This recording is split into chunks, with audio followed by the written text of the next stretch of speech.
நம்ம என்ன பண்றோம்? இன்னைக்கு திமுகவோட பயணப்பட்டு கொண்டு இருக்கோம். இப்ப நம்ம செய்ய வேண்டிய முதல் கடமை என்ன? 42 மாசம் நடக்கக்கூடிய ஒரு அவலமான ஆட்சி மக்கள் கிட்ட கொண்டு போய் சேர்க்கணும். அது மட்டும் இல்ல, நான் 32 வருடங்களாக ஆட்சியில் இருந்திருக்கிறோம். கடந்த 10 வருடங்களாக அம்மா கொண்டு வந்த எண்ணற்ற மக்கள் நல திட்டங்கள் முதல்ல ஆட்சிக்கு வராங்க. முதல்ல ஆட்சிக்கு வந்த உடனே ஒரு பொங்கல் பரிசு, தமிழ் திருநாள் பொங்கல் பண்டிகை, அந்த பண்டிகை கொடுக்க வேண்டிய ஒரு பொங்கல் பரிசு கூட இந்த ஆட்சி கொடுத்ததா? சொல்லுங்கப்பா, கொடுத்துச்சா? சரியா கொடுக்கல. ஆனா எடப்பாடியா 2500 ரூபாய் பரிசு காசையும் கொடுத்து 23 வகையான பொருட்களையும் என்ன நம்ம கொடுத்தாரு. வேட்டை சேலை என்ன, வேட்டி சேலை வந்து என்ன புரட்சி தலைவர் கொண்டு வந்த திட்டம். ஏன்னா எல்லாருமே ஏற்றத்தாழ் இல்லாம ஒரே கல்ல 2 வாங்க நெசவாளருக்கு வாய்ப்பு கிடைக்குது, ஏழை மக்களுக்கு வேட்டி சேலை கிடைக்குதுன்னு கொண்டு வந்த திட்டம். ஆனா அந்த வேட்டி சேலையை கூட கொடுக்கல. போர் டாக்ஸியா இல்ல கொள்முதல் பாதி பண்ணவே இல்லை. நெசவாளர்கள் கண்ணீரோடு இருக்காங்க. அதுக்கு அடுத்த வருடம் கரும்பு கொடுக்கல. நம்ம போராட்டம் நடத்தணும். அதுக்கப்புறம் ஒரு உட்கார்ந்து பார்க்கறது விவசாயிகளை ஏமாற்றி அந்த கரும்பு கொடுக்குது இந்த ஆட்சி, திமுக ஆட்சி. தாலிக்கு தங்கத்தை எடுத்தீங்கன்னா இன்னைக்கு ஒரு பவுன் என்ன 50,000. மகளிருக்கான பேர் காலத்துக்காக கொடுத்த உதவித்தொகை 18,000. இப்படி நம்ம எண்ணற்ற விஷயங்களை செய்யும் போது ஒத்தையா கொடுத்து கத்தையா எடுத்தாங்க. ஒத்தையா என்ன மகளிர் உரிமை தொகை முதல்ல 2,14,00,000 பேருக்கு கொடுக்குறேன்னு சொன்னாங்க. ஆனா அதுக்கப்புறம் என்ன பண்ணாங்க? 1 கோடி பேருக்கு தான் கொடுத்தாங்க. அந்த 1 கோடி பேர் உண்மையான பயனாளிகளுக்காக கொடுத்தாங்க. உள்ள ஆராய்ச்சி பண்ணி போய் பார்த்தா தெரியுது, எல்லாமே அவங்க கவுன்சிலருக்கு தெரிஞ்சவங்க, தண்ணிகை போடுறவன், கட்சிக்காரன், இப்படிதான் பாகுபாடு. மழை வெள்ளத்துல கூட பாகுபாடு பார்த்தாங்க. மழை வெள்ளத்துல கூட ஒரு நிவாரணத்தை கூட கட்சிக்காரன் பார்த்து கொடுத்தான். அந்த மாதிரி திமுக நமக்கு தேவையா? சொல்லுங்கம்மா, தேவையா? பதில் சொல்லுங்க. தேவை இல்ல. என்ன பண்ணணும்? வீட்டுக்கு அனுப்பணும்.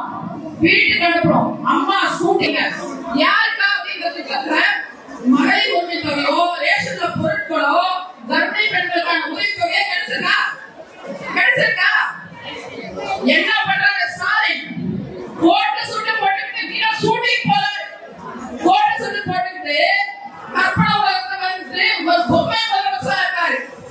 நாட்டு மக்களுடைய கஷ்டம் புரியல, கண்ணீர் புரியல, வேதனை புரியல, வழி புரியல. இந்த முதலமைச்சர் நமக்கு தேவையா? இந்த முதலமைச்சர் தேவையா? நமக்கு தேவையில்லை. என்ன பண்ணணும்?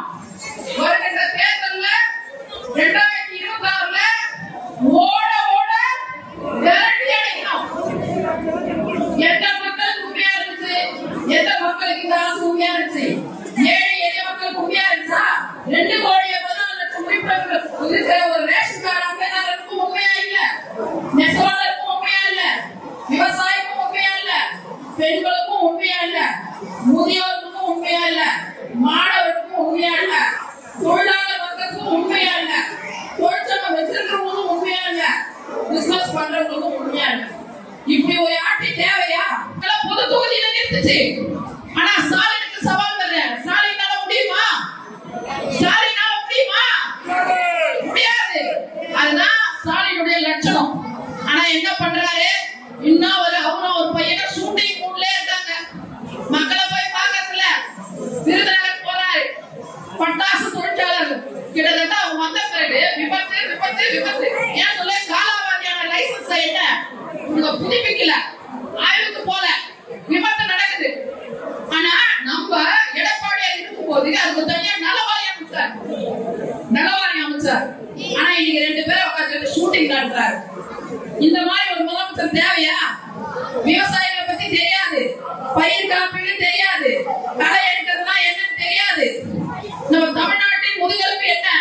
விவசாயம். கிட்டத்தட்ட 60% என்ன விவசாயிகள்.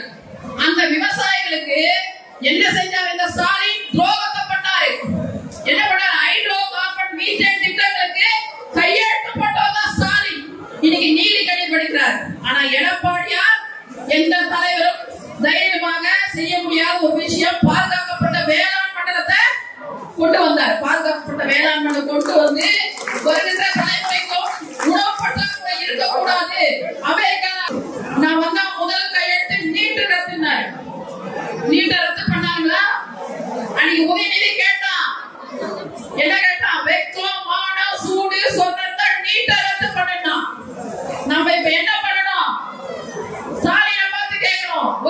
பார்த்து கேட்கிறோம், என்ன கேட்கிறோம்? வெக்கம் மானம் சொன்னா நீட்டா ரத்து பண்ண கேட்கிறோம். மக்கள்கிட்ட போய் சொல்லணும். செய்திகளை உடனுக்குடன் தெரிந்து கொள்ள நமது அம்மா இணையதள தொலைக்காட்சியை சப்ஸ்கிரைப் செய்து அருகில் உள்ள பெல் ஐகான்